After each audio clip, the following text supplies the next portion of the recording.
President Trump is urging schools to safely resume in-person learning this fall as the CDC unveils new guidelines for reopening. Our strategy to safely reopen schools mirrors our approach nationwide. I hope that local leaders put the full health and well-being of their students first and make the right decision for children, parents, teachers, and not make political decisions. This comes as a group of California parents are suing Governor Gavin Newsom over his school closure order. And two of those parents, Christine Ruiz and Petrilla, join us now. Good morning to you both. Good morning. Good morning. Good morning. Christine, I'll start with you. Why are you a part of this lawsuit? First of all, thank you for having me on, and also for the Center for American Liberty for bringing on this lawsuit. It's very important for our kids to go back. I'm listening to the pediatricians, to the doctors across the nation saying that it is a must, it is essential. And especially for my two sons who have special needs, both are diagnosed with autism, one with severe, one with mild. It is essential, it is imperative. Regression is dangerous and profound for them. So it's definitely something that we thought we needed to fight for. Jesse, how about you? Well, first, I'd like to thank the Center for American Liberty as well and Attorney Harmeet Dillon for filing this. They're doing it pro bono. They could use your support at opencaliforniaschools.com. And I will tell you, this is an issue that broadly affects all parents across the board. It doesn't matter political party, demographics.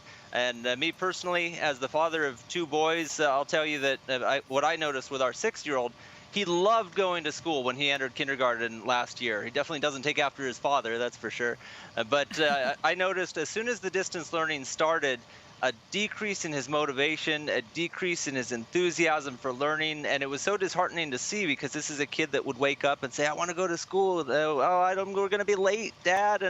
And he just, we've seen this decline. The discipline has been lacking. I mean, let's face it, distance learning is a joke, and especially at that age, half of the battle is the social interaction. That's what the education is there largely, and so we see him slipping farther behind. And frankly, the data just doesn't support such a drastic action by the governor.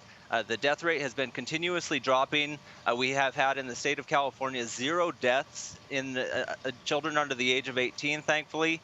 And this affects working class people the most. I mean, these are how are you going to tell a single mother who's a waitress that you're going to have to distance learn your kid coming up, or pay for daycare costs? I mean, this is such an important issue that we're just so thankful to be a part of the fight. I mean, we need to stand up and fight against these overreaching policies. Some of these kids don't have computers at home to Zoom. Some of these kids, it's the only hot meal they get at school. Some of these kids, the parents are working, like you said, and some of these parents have more than one child. Some have 3, 4, 5 children. Christine, I know you have 3, and it's really hard to Zoom when you have 3 different schedules and 3 different kids, and you're working and sometimes a single mom. So, Christine, is it more dangerous to send our kids back? That's what the governor's saying. It's too dangerous right now. We haven't reached our target goals yet, and about 80% affects about 80% of these kids, so we're not sending them back. Or is it more dangerous not to send them back and not give our kids an education?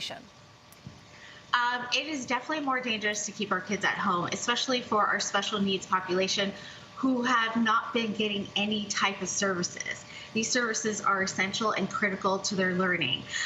These are hands-on learners. They are in a classroom with a highly educated teacher who specializes in special needs, behavioralists, speech therapists, occupational therapists, and when you remove those teams from those children, there's no type of learning. They cannot learn from webinars.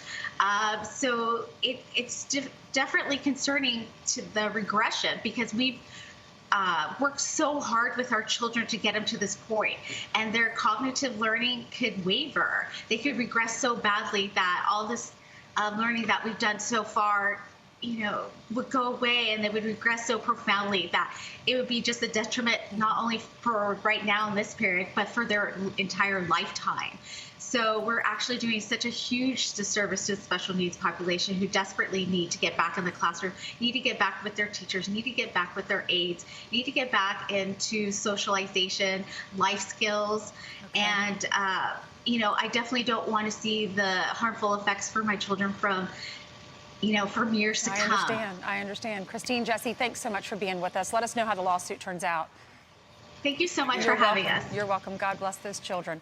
All right, we reached out to Governor Gavin Newsom's office. We have not heard back.